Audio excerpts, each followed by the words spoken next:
केंद्र सरकार विरुद्ध राज्य सरकार हे चित्र काही नवं नाही। जेव्हा केंद्रात आणि राज्यात वेगवेगळे सरकार असतं तेव्हा वाद हे होतातच, पण या वादात होरपळते ती जनता।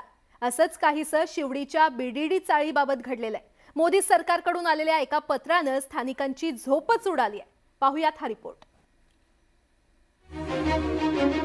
मुंबईच्या शिवडी परिसरातील बॉम्बे पोर्ट ट्रस्टच्या जागेवर बसलेल्या या आहेत बीडीडी चाळी। या चाळींना पुढील वर्षी 100 वर्ष पूर्ण होणार आहेत। या 12 चाळीत 960 कुटुंब वास्तव्यास आहेत। गेली कित्येक दशकं इथले रहिवासी पुनर्विकासाच्या आशेवर मतदान करत आहेत। 2017 साली फडणवीस सरकारनं या चाळींच्या पुनर्विकासाचा मार्ग मोकळा केला, मात्र गेल्या 5 वर्षात हा प्रकल्प काही पुढे गेला नाही आणि आता तर आमच्याकडे पुनर्वसनाचं धोरणच नाही असं सांगत प्रकल्पावर गदा आणली आहे। कमीत कमी केंद्र सरकारने तरी स्वतः या चाळीचे डेव्हलपमेंट करावं। जर तुम्ही राज्य सरकारलाही देत नाही किंवा राज्य सरकारला काय किंमत असेल तर त्यांच्याकडून मागणी करून ती जागा तरी राज्य सरकारला द्यावी। उद्या जर काय कुणाला घातपात झाला तर सरळ सरळ आम्ही केंद्र सरकार आणि राज्य सरकारला दोषी मानू। बीडीडी चाळ मोडकळीस आलेली आहे, कधी कोणताही प्रकारचा अपघात होऊ शकतो, इथे माणसं जाऊ शकतात, पण याच्याकडे केंद्र सरकार आणि राज्य सरकारने एकत्र बसून हा सर्व बीडीडी चाळ्यांचा प्रश्न पूर्ण मार्गी लावावा। केंद्र आणि राज्य सरकार या दोघांनाही आधीपासूनच ही जमीन केंद्राची असल्याचं माहित होतं। या जागेवर उभारण्यात येणाऱ्या प्रकल्पासाठी राज्य सरकारनं एक अहवाल तयार करून बीपीटीला पाठवला होता, जो बीपीटीनं मान्यही केला। या अहवालामध्ये चाळींचा विकास होण्यासाठी केंद्र सरकारनं पुढाकार घ्यावा, तसंच राज्य सरकार विकास करणार असेल तर त्यांनी म्हाडामार्फत करावा।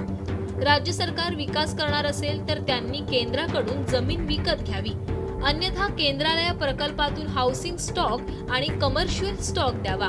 या जमिनीचे बाजार मूल्य 410 कोटी असल्याचंही या अहवालात नमूद करण्यात आलंय। वरळी, नायगाव आणि नामजोशी मार्गावरील बीडीडी चाळींच्या पुनर्वसनाचा प्रकल्प पुढे जात असताना शिवडीच्या बीडीडी चाळीच्या पुनर्विकासावर कुऱ्हाड आल्यानं खळबळ माजली आहे। आघाडी सरकारच्या मार्गात केंद्र सरकार आडकाठी करण्याचा प्रयत्न करत असल्याचा आरोप आता करण्यात येतोय।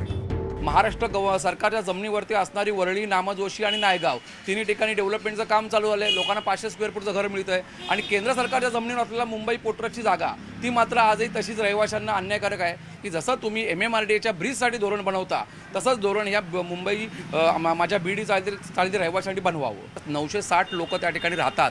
आज 100-125 वर्षाच्या जुन्या चाळी आहेत। उद्या जर ह्या ठिकाणी दुर्घटना घडली आणि त्याला जर कोणी काही मृत झालं त्याला जबाबदार कोण? मुंबईतल्या 30 वर्षांपेक्षा जास्त जुन्या इमारतींचा पुनर्विकास केला जावा असा नियम आहे। त्यामुळे हा नियम जीर्ण झालेल्या बीडीडी मधील इमारतींनाही लागू होतो।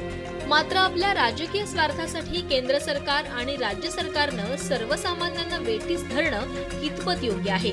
तसंच या भागात एखादी दुर्घटना घडल्यास जबाबदार कोण असाही सवाल आता विचारला जातोय। व्हिडिओ जर्नलिस्ट अरुण पेडणेकरसह प्रणाली कापसे, न्यूज 18 लोकमत, मुंबई। यासोबतच इतरही काही